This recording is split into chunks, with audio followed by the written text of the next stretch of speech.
Yo, alright. What's up mga kalaptap?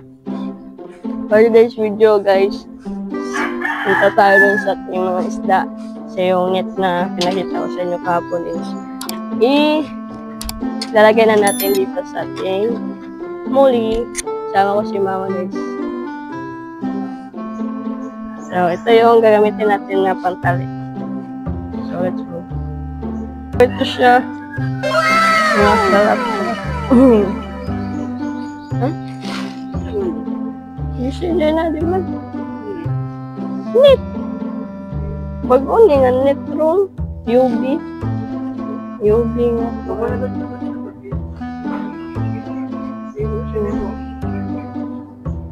Dira ganun siya.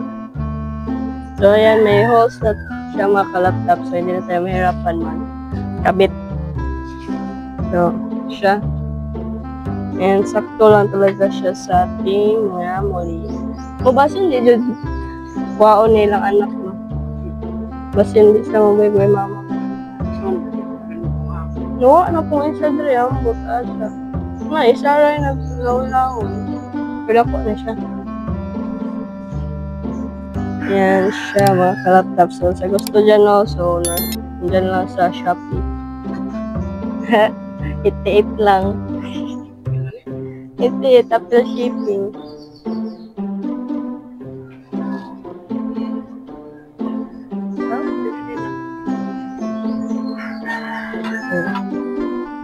Bilang ni mama guys na kabit nito. Ayan siya.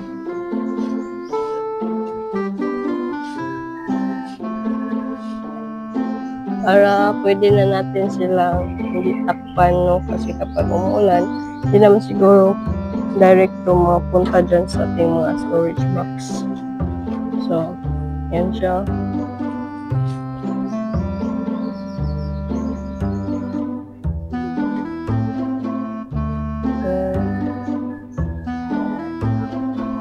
So, kapag nakabit na natin ito guys, sisimula tayo na baka mainitan yung mga isda natin. So, pwede na siyang, hindi siya takpan. Ha?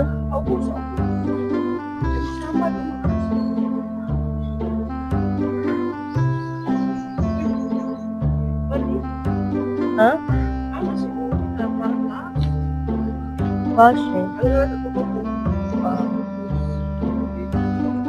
So, mali pala yung pag-ano natin guys. May YouTube channel si mama guys. Janalin ala. Tarang gunting. Dami tayong equipments dito. Yung gamit natin guys.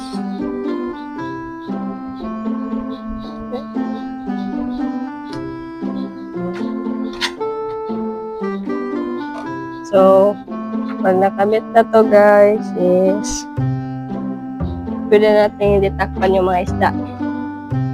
Okay na to. Silbi itong protection. Diba?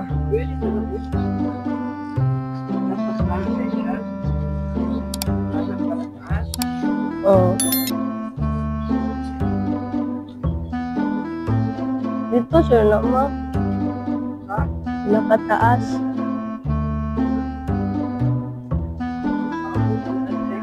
Pwede mo na itong really?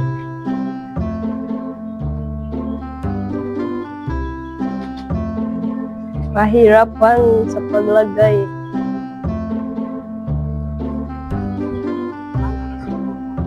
Oh.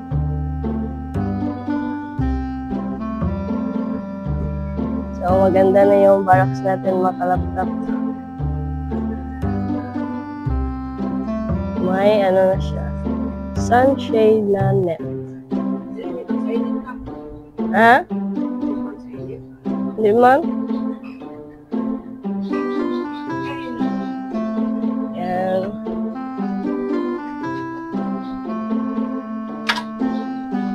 Kabit tayo. Muna.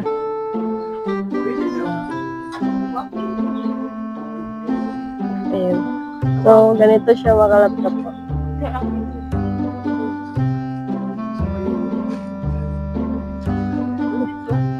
Bakit? Wala may kuwan.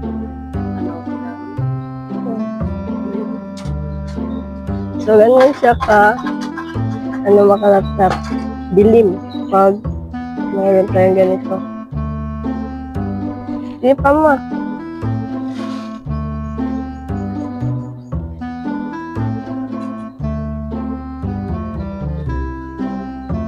Ay, wala mo lang. Oh.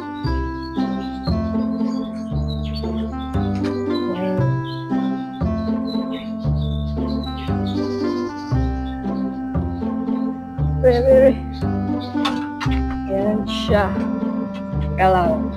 So, yan na siya mga kalaptap. Diba? Kompleto na yung setup natin sa ating barracks. Ayan. And dito is may net tayo dito. Ayan. Para iwas, yung mga pusa. Ganyan. So, yung net talaga yung nagbibigay ng kompleto sa ating setup. So, yan siya. Ganito siya pag nasa loob. Yan. Medyo madilim. Yan. Wala masyadong sunlight pag nandito ka sa loob. Pag may ganito kang net. So, yan o. Maganda na siyang tingnan. So, yan. Mga isda natin, mga kalaptap. And then, doon lang is kapal lang talaga yung ilalagay natin dyan kasi may may tawag dyan yung koi at saka yung goldfish kasi bawal yan ulan yung koi natin, so kailangan siya kapal talaga yung gamitin natin guys. So dito naman makalaptap dito sa side na to sa ating molly. So dito sa side sa ating molly is na tapos na din yung microphone. Wala nang lubat na yung microphone natin dito guys. So dito banda mga kalaptap is ito na yun, hindi natin sila kailangan takpan yung mga storage box natin dahil may sunshade na tayo na net. So napaka nito essential sa ating mga isda kasi hindi na sila matatamaan talaga directly sa sunlight. So yung mga muli kasi is parang sensitive sila sa sunlight. So, yun, hindi na natin sila matakpan. And pag matakpan kasi yung storage box natin, dyan is, kung mainit is, para siyang maluluto yung mga muli natin. So, maganda talaga kapag may sunshade tayo na net. So, buti na lang is, naka-check out tayo sa ating net. Sa Shopee nag-flash sale sila. Yun. So, yun lang mga laptop and second, na natin ito mga laptop kasi na lobat na naman yung microphone natin guys. So yan na siya, na-set up na yung sunshade na net natin para sa ating mga isda, no? So kung nagustuhan mo itong vlog na ito mga kalaptop, syempre please like, share, comment and subscribe to my channel and click the tiny bell and click the all notification para ma-update ka sa lahat nating upload dito sa ating YouTube channel guys. So yan, pangarap natin makakuha ng subscriber ng 1,400 subscriber mga kalaptop. So tulungan nyo ako maabot natin yan and through sharing my videos. So yun lang and peace out.